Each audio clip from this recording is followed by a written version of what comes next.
Hello दोस्तों, स्वागत है आपका अपने YouTube channel Rohit Goswami law classes में। और आज मैं आपको कराने वाला हूँ LLB सेकेंड ईयर। सेम है हमारा फोर्थ, एक्ट है हमारा लेबर लॉ, कोड है हमारा 4002 और क्वेश्चन नंबर है हमारा 6। अब से पहले मैं आपके 5 क्वेश्चन ऑलरेडी करा चुका हूँ, आप प्लेलिस्ट पे जाके देख लीजिएगा। आप प्लेलिस्ट पे जब जाओगे तो आपको वहां पे 5 क्वेश्चन मिलेंगे और वहां पे आपको सबसे ऊपर लेबर लॉ यानी नाम लिखा मिलेगा, आपका कोड और आपका सेमेस्टर वहां पे लिखा मिलेगा। अगर आपका कोड या सेमेस्टर मैच नहीं करता है तो आप उससे परेशान ना होना, आप अपने एक्ट के अनुसार तैयारी करना।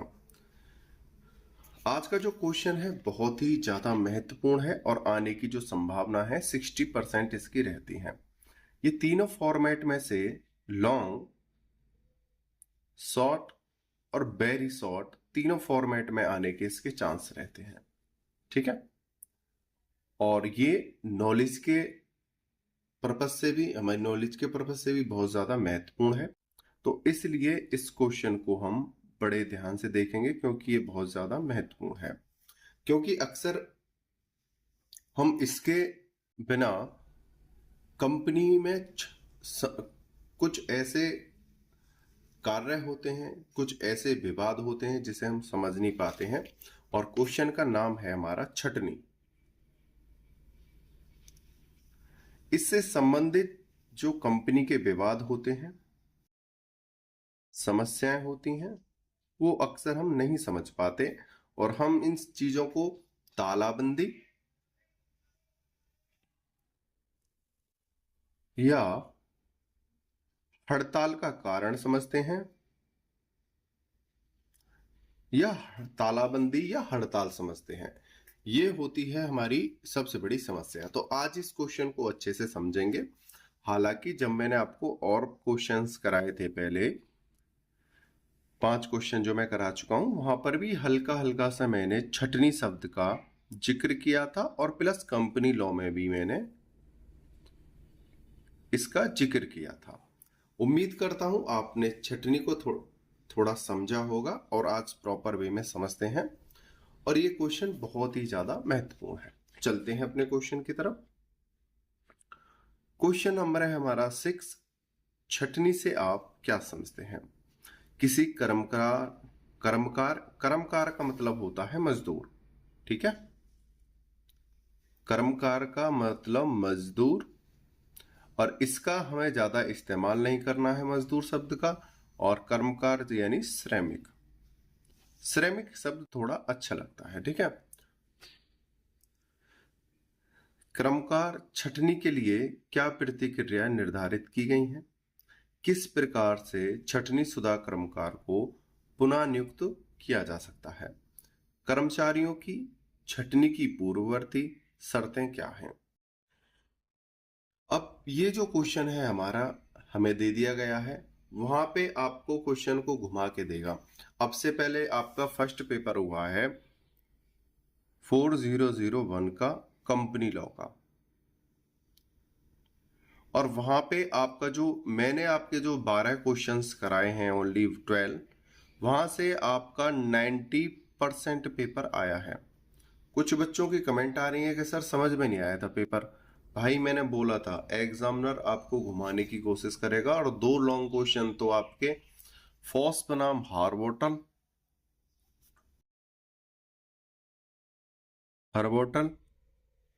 और तुम्हारा पर्दा वाला, आवरण वाला, बिल्कुल सेम टू सेम क्वेश्चन आए हैं, ठीक है। और तीसरा जो क्वेश्चन है मैंने आपको कराया था लॉन्ग क्वेश्चन में, 20-20 नंबर के बता रहा हूं मैं आपको। क्या कंपनी एक व्यक्ति है? एक व्यक्ति है। भाई ये तीनों ही कराए थे, 60 नंबर के पेपर क्वेश्चन हो गए, 3 क्वेश्चन। और जो शॉर्ट हैं और वेरी शॉर्ट हैं, बिल्कुल सटीक बैठे हैं आपके पेपर में, यानी कि 95% पेपर तो आपका बिल्कुल सटीक बैठा है। मात्र एक क्वेश्चन था 5 नंबर का, हालांकि ऑप्शनल में तो 100 का 100% का फंसा है, लेकिन जब हमारा शॉर्ट क्वेश्चन आते हैं, शॉर्ट में 3 आते हैं, 3 में से हमें 2 करने होते हैं, तो 2 के 2 क्वेश्चन फंसे हैं और जो तीसरा था वो अंश पूंजी, ये वाला। सिर्फ ये वाला क्वेश्चन आपका क्यूट था नहीं कि आपका 90% पेपर आपका आया है, ठीक है। आपकी समझने की क्षमता या आपके करने की क्षमता वो मुझे नहीं पता आप कैसे करके आए हो। इतने कम वीडियोस में, इतने कम नोट्स में आपकी तैयारी अच्छे से हो रही है, फिर भी आप समझ नहीं पा रहे हो चीजों को, ठीक है। उम्मीद करता हूं जो मैं आप ये वीडियो करा रहा हूं आप इससे अच्छा पेपर करके आओगे, ठीक है। आज का जो क्वेश्चन है बता दिया है छटनी, तो छटनी की पहले देखेंगे परिभाषा। छटनी की परिभाषा औद्योगिक विवाद अधिनियम 1947 की धारा 2J के अनुसार। देखो हमें अगर अच्छे नंबर लाने हैं, सही है, तो हमें इन सेक्शंस को लिखना बहुत ज्यादा जरूरी है और ब्लैक एंड ब्लू पेन का इस्तेमाल करना भी बहुत ज्यादा जरूरी है। आगे इसका अर्थ है जब कोई कारोबार ज्यों का त्यों चल रहा है लेकिन कर्मचारी व श्रमिकों को अधिक बताकर नियोजक द्वारा श्रमिकों व कर्मचारियों को उद्योग से बाहर करना छटनी है। जैसे कोई कंपनी है, ये एक कंपनी हो गई, इसमें 100 श्रमिक हैं, श्रमिक या कर्मकार हैं। कंपनी जितना उत्पादन पहले कर रही थी, ठीक है, जैसे 100% उत्पादन कर रही थी पहले और बाद में भी 100% ही उत्पादन कर रही है, लेकिन ये जो कंपनी है ए, कंपनी का जो मालिक है वो ये कहता है कि अब हमारी कंपनी में मजदूरों की जो संख्या है ज्यादा हो गई है, जबकि कंपनी में उत्पादन भी उतना ही हो रहा है और कंपनी में श्रमिक भी उतने ही हैं। सेम समय पे सेम श्रमिकों द्वारा सेम कार्य हो रहा है और मालिक कह रहा है कि श्रमिक इसमें ज्यादा हैं और वो श्रमिकों को हटाता है, तो इसको कहते हैं छटनी, ठीक है। आगे चलते हैं। इसमें बोला है देखो, जब कोई कारोबार ज्यों का त्यों, जैसे पहले उत्पादन कर रहा था ऐसे ही अब उत्पादन कर रहा है, उसमें कोई उतार चढ़ाव नहीं हुआ है, ना कोई आकस्मिक, ना कोई प्रशासनिक, ना कोई विधिक रूप से, ठीक है। लेकिन कर्मचारी वे श्रमिकों को अधिक बताकर नियोजक यानी मालिक द्वारा श्रमिकों और वे कर्मचारियों को उद्योग से बाहर करना छटनी है। आगे चलते हैं। छटनी के लिए निम्नलिखित तत्वों का होना आवश्यक है। नंबर 1, नियोजक द्वारा श्रमिकों की सेवा समाप्त करना अनिवार्य है। तो यहां से एक क्वेश्चन और बन जाता है कि छटनी कब मानी जाती है। यहां पे बोला है तत्वों का आवश्यक होना, तो यहां से क्वेश्चन बन सकता है छटनी कब आवश्यक मानी जाती है या छटनी कब सिद्ध होती है। जब नियोजक यानी मालिक द्वारा श्रमिकों की सेवा समाप्त करना अनिवार्य है, जब मालिक श्रमिकों की सेवा को समाप्त कर दे। दूसरा, सेवा समाप्ति किसी कारण से हो। भाई कंपनी मालिक ने कुछ कारण बताया होगा, उस कारण को सही है या गलत ये तो बाद में सिद्ध करने का आधार है, लेकिन उस समय कंपनी मालिक ने कोई कारण बताया हो, ठीक है, और वो सही कारण है या गलत ये बाद में सिद्ध करने का अधिकार है। सेवा समाप्ति अनुशासन पूर्वक हो। अब चलते हैं आगे। लेकिन निम्नलिखित कारणों से सेवा मुक्ति छटनी नहीं कही जाएगी। अगर निम्नलिखित कारणों से कोई सेवा की समाप्ति कर रहा है तो वो छटनी की कैटेगरी में नहीं आएगी। कब? नंबर 1, कर्मकार अपनी इच्छा पूर्वक सेवा समाप्त करे। जो श्रमिक है, जो काम कर रहा है, वो चाहता है कि भाई अब मेरी उम्र हो गई है या मेरे पे इस प्रकार का कार्य नहीं हो रहा है, मैं स्वयं ही इस कार्य को समाप्त करना चाहता हूं, ठीक है, कर रहा हूं। दूसरा है, सेवा संविदा में उम्र की कोई सीमा तय पर सेवा समाप्त हो। जैसे कि कोई कारोबार है और वहां पे एक उम्र की समय सीमा है कि आप इतनी उम्र के बाद कोई कार्य नहीं कर पाओगे और वो उम्र उनकी पूरी हो चुकी है, तो उस उम्र पे अगर कोई कार्य समाप्त हो रहा है तो वो सेवा समाप्ति में नहीं आएगा, नहीं सॉरी, वो छटनी में नहीं आएगा। ठीक है, वो सेवा समाप्ति में आएगा क्योंकि उनकी समय पूरा हो गया है उम्र के अनुसार। आगे चलते हैं। सेवा संविदा के समाप्त हो जाने पर कुछ कॉन्ट्रैक्ट के आधार पर, कुछ समय के आधार पर लगते हैं कि आपको 10 वर्ष, 5 वर्ष या 20 वर्ष, या आपकी उम्र 60 या 65 वर्ष हो जाती है तब तक आप कार्य करोगे, तो एक संविदा होती है। उस संविदा के आधार पर या कुछ श्रमिकों को कॉन्ट्रैक्ट पर लिया जाता है कि हमारा मकान बनना है, या कोई उत्पादन होना है, या कोई वस्तु का निर्माण होना है। यानी कॉन्ट्रैक्ट एक दिन से लेके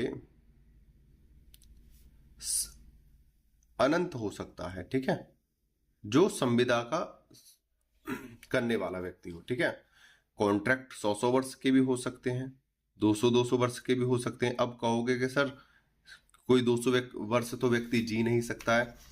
देखो, जिस व्यक्ति ने कॉन्ट्रैक्ट लिया है उसका अधिकारी, जैसे ए व्यक्ति ने कॉन्ट्रैक्ट लिया 200 वर्षों का कि मैं आपकी कंपनी में 500 मजदूर देता रहूंगा। अब ए की मृत्यु हो गई तो ए का जो पुत्र होगा कॉन्ट्रैक्ट के आधार पर, या इसने किसी व्यक्ति को नियुक्त करा होगा, उसके आधार पर वो 500 व्यक्तियों को नियुक्त करेगा। तो संविदा बहुत लंबी भी हो सकती है और संविदा एक दिन की भी हो सकती है। ठीक है, अगर सेवा संविदा के आधार पर है और समाप्ति हो गई है तो उसमें कोई रीजन नहीं है। आगे हम यहाँ पे नोट करके देखेंगे, हम जो ऐसे पढ़ते हैं नोट। ठीक है, खराब स्वास्थ्य के कारण सेवा समाप्ति छटनी नहीं मानी जाएगी। अगर किसी व्यक्ति का स्वास्थ्य खराब हो जाता है संविदा के अंतर्गत या अपने कार्य को करते समय, ठीक है, उसका स्वास्थ्य बहुत ज्यादा खराब है और उसको कार्य से निकाला जाता है, कंपनी से निकाला जाता है, तो वो छटनी की कैटेगरी में नहीं आएगा। किसी सेवा समय में दंड के लिए सेवा समाप्ति भी छटनी नहीं मानी जाएगी। अगर किसी श्रमिक द्वारा, कोई श्रमिक है उस पे किसी प्रकार का दंड है या उसे किसी प्रकार से दंडित करने के लिए जेल भेजा जाता है, तो उसे छटनी की कैटेगरी में नहीं गिना जाएगा। तो दंड किस प्रकार के हो सकते हैं, या तो जो कंपनी का मालिक है वो उसे कुछ दिन के लिए कंपनी से बाहर कर दे कि आपकी ये सजा है, आप 15 दिन, 20 दिन, 10 दिन, 2 दिन आप कार्य से बाहर रहोगे, या उसने इस प्रकार का कार्य किया है कि उसे जेल जाना पड़ जाए, तो उस आधार पर उसे छटनी नहीं कहा जाएगा। आगे चलते हैं, छटनी के कारण क्या होते हैं, कारणों को बताइए। उद्योग का निरंतर घाटे में चलते रहना। अगर किसी कंपनी का निरंतर घाटे में चला जाना देखा जा रहा है तो मालिक क्या करेगा, भाई श्रमिकों को अपने घर से थोड़ी तनख्वाह देगा, तो वो सोचेगा भाई मैं घाटे में जा रहा हूं, इतना मेरे इनकम नहीं हो पा रही है, तो वो श्रमिकों को निकालेगा। मशीन का टूट जाना, भाई किसी कंपनी में मशीन द्वारा कार्य होता है और मशीन ही टूट जाती है तो श्रमिकों को घर बैठे थोड़ी का तनख्वाह थोड़ी देंगे। तो जब तक मशीन ठीक नहीं हो जाती है तो कारीगरों की छटनी की जाती है जो उस मशीन पर कार्य कर रहे थे। तीसरा है अग्निकांड। भाई किसी उद्योग में या कंपनी में या जहां पे श्रमिक कार्य कर रहे हैं, अगर वहां पे अग्निकांड यानी आग लग जाती है तो उस समय तो सारा कारोबार बंद हो जाता है, और उस समय अगर छटनी की जाती है तो वो छटनी वैध होगी और उसे छटनी के कारणों में गिना जाएगा। कच्चे माल का अभाव। भाई किसी कंपनी या उद्योग में कच्चा माल ही नहीं आ रहा है और जिससे निर्माण हो, और उसके अभाव में छटनी की जा सकती है। देवी घटना यानी कोई आकस्मिक घटना उत्पन्न हो जाती है। यांत्रिक मशीन का प्रयोग छटनी के आधार है। यांत्रिकी की मशीन, जैसे किसी कार्य को 20 या 10 मजदूर मिलकर कर रहे हैं, उनके स्थान पर एक मशीन का निर्माण कर दिया, एक मशीन को लगा दिया, और वहां पर जो 20 या 10 मजदूर कार्य कर रहे थे वहां पर 1 या 2 मजदूरों द्वारा उस मशीन को चलाया जा रहा है, तो उसको छटनी का आधार मानते हैं। इसके अलावा भी छटनी के निम्नलिखित कारण हैं। छटनी इसके अलावा भी और हो सकती है, जैसे नंबर 1, देखो ये तो है मुख्य कारण। उद्योग का निरंतर घाटे में चलते रहना, कच्चे माल का अभाव, देवी घटना, देवी होती है आकस्मिक, जैसे बाढ़ आना, आग लग जाना, तूफान आ जाना, भूमि का फट जाना, ऐसे। यांत्रिकी मशीन का प्रयोग छटनी के आधार हैं, लेकिन इनके अलग भी कुछ आधार हैं। नंबर 1, कर्मकार की अधिक संख्या, जैसे श्रमिकों की बहुत ज्यादा संख्या हो जाती है कंपनी में। नंबर 2, विभाग का समाप्त हो जाना, किसी कंपनी में या उद्योग में कोई विभाग है और उस विभाग की अब क्या हो गई है, समाप्ति हो गई है। अब उस विभाग के जो कर्मकार हैं, श्रमिक हैं, उनको हटाना। नई मशीनरी की स्थापना, ठीक है, किसी उद्योग में नई मशीन का आ जाना, जैसे भी एग्जांपल दिया था, तो उस आधार पर भी छटनी हो सकती है। उद्योग का निरंतर घाटे में चलना इत्यादि, जैसा कि अभी मैंने सबसे ऊपर एक्सप्लेन किया था। न्यायालय द्वारा दिए गए विभिन्न निर्णयों के अनुसार निम्नलिखित तथ्य महत्वपूर्ण हैं। जो न्यायालयों ने, यानी जो न्यायाधीश होते हैं, जो जज होते हैं, उन्होंने कुछ निर्णय दिए हैं कि इन आधारों पर छटनी करना सही है। उनको देखते हैं। स्वैच्छिक स्वैच्छिक त्यागपत्र पर सेवा समाप्ति छटनी है। अगर कोई व्यक्ति स्वयं अपनी इच्छा से कंपनी से निकलना चाहता है तो वह स्वैच्छिक त्यागपत्र द्वारा अपनी सेवा समाप्त कर सकता है और उसे छटनी कहा जाएगा। दूसरा, उपस्थिति पंजिका में कर्मकार का नाम हटाना छटनी है। अगर कोई व्यक्ति कंपनी का जो मालिक है, कंपनी के जो रजिस्टर में जो हाजिरी लगती हैं, उन हाजिरियों में श्रमिकों की हाजिरी को नहीं चढ़ाता है, आने के बावजूद भी श्रमिक जो कंपनी में आ रहा है, श्रमिक है, ये कंपनी है, कंपनी में आ रहा है, कार्य कर रहा है श्रमिक, लेकिन जो कंपनी का ए मालिक है वो इसकी प्रेजेंटेशन नहीं दे रहा है, ठीक है, यानी दर्ज नहीं कर रहा है, तो ये छटनी होगी। तीसरा, बिना अवकाश के निरंतर अनुपस्थित रहने पर सेवा समाप्ति को छटनी माना गया है। दूसरा, यहां पे क्या है, अगर कोई व्यक्ति, एक तो होती है कि सरकारी छुट्टी हो या कोई त्योहारों पे छुट्टी हो, उसके अतिरिक्त जो कंपनी छुट्टी नहीं दे रही है उसके बावजूद भी कोई व्यक्ति छुट्टी करता है और कंपनी में नहीं आता है, तो उसको अनुपस्थिति होने पर छटनी कगार दिया जाएगा और उसे कार्य से हटा दिया जाएगा। चौथा, किसी नोटिस और मुआवजे के बिना अपीलार्थी की सेवा समाप्ति छटनी की श्रेणी में आती है। अगर कोई व्यक्ति बिना मुआवजे के या बिना नोटिस के हटा दिया जाता है तो वो भी छटनी की कैटेगरी में आता है, ठीक है। आगे चलते हैं। इसमें एक केस है, एग्जाम्पल है, प्रबंधक निदेशक हरियाणा बीज विकास निगम लिमिटेड बनाम पीठासीन अधिकारी, सुप्रीम कोर्ट 1997 का ये केस है। और इसमें जो कहा गया है, निर्णय जो दिया गया है वो इस प्रकार है। इसमें निर्णय दिया गया कि किसी उद्योग की इकाई के बंद होने के कारण श्रमिकों की सेवा समाप्ति छटनी की परिधि में नहीं आती। भाई जैसे एक कंपनी है और कंपनी का ही बंद हो जाना, भाई इसमें 100 श्रमिक कार्य कर रहे हैं और कंपनी परमानेंट बंद हो जाती है, तो ये छटनी की कैटेगरी में नहीं आएगी। ये कौन कहता है? प्रबंधक निदेशक हरियाणा बीज विकास निगम लिमिटेड बनाम पीठासीन अधिकारी, सुप्रीम कोर्ट 1997। यहां से क्वेश्चन आ सकता है आपका शॉर्ट में या वेरी शॉर्ट में, कब कंपनी बंद, कंपनी ने कब श्रमिकों की सेवा समाप्ति छटनी के अंतर्गत नहीं आएगी। तो वहां पर एक एग्जांपल दे देना, केस लिख के छोटा सा, अगर उद्योग की इकाई ही बंद हो जाए तो वो छटनी की कैटेगरी में नहीं आएगी।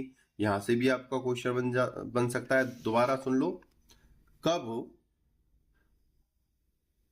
क्वेश्चन है कब छटनी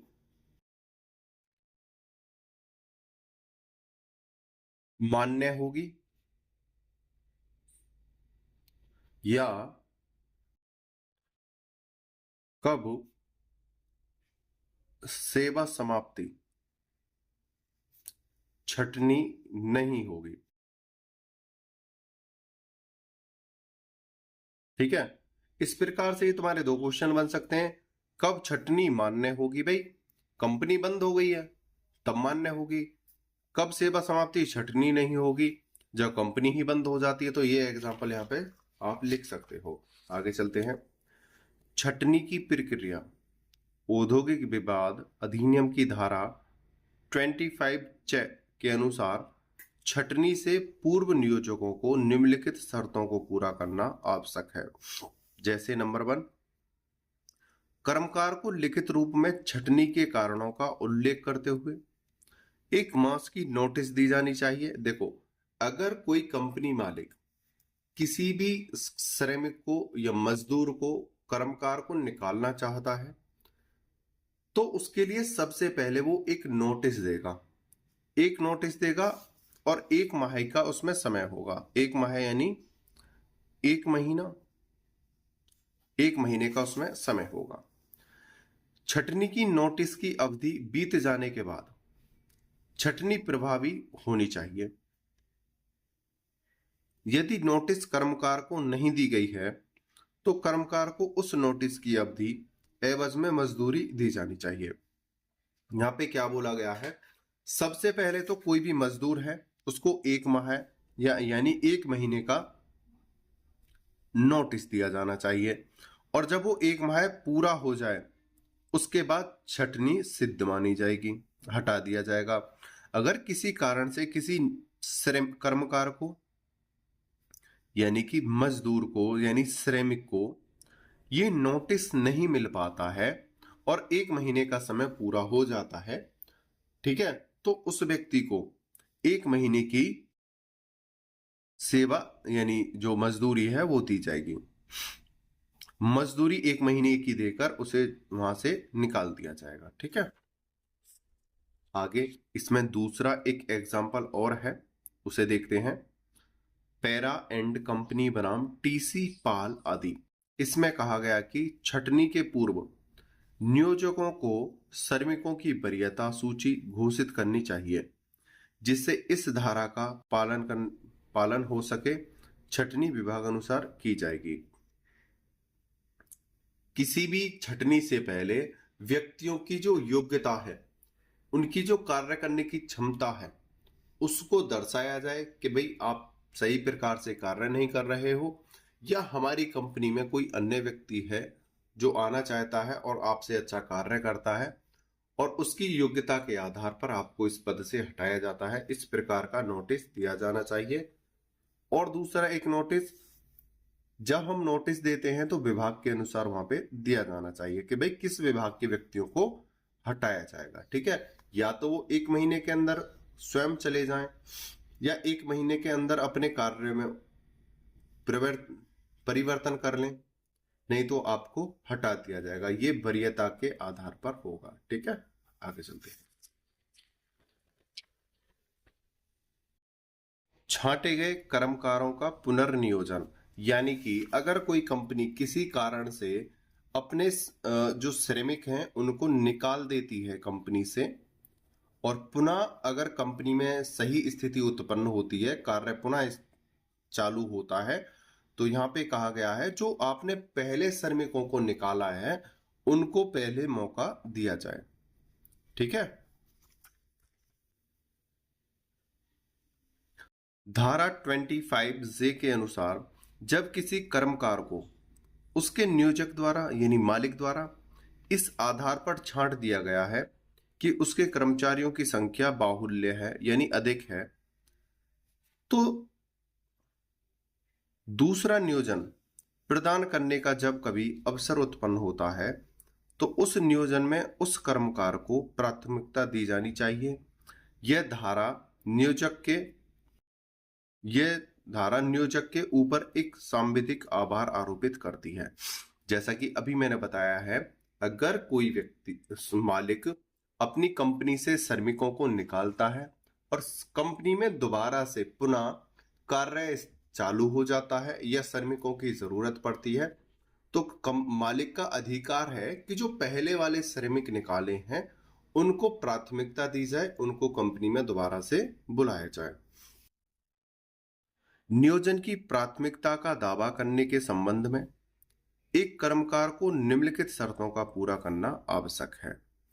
देखो, नियोजक की प्राथमिकता का दावा करने के लिए नियोजन मतलब अपने कार्य में दोबारा से वापस आने के लिए मजदूरों को यानी श्रमिकों को कुछ बातें हैं वो सिद्ध करनी होंगी। जैसे कर्मकार को पूर्व छटनी में निकाला गया हो। अब यहां पे बोला है कि उन्हीं व्यक्तियों को दोबारा से लिया जाएगा जो इन शर्तों का पालन करते हो।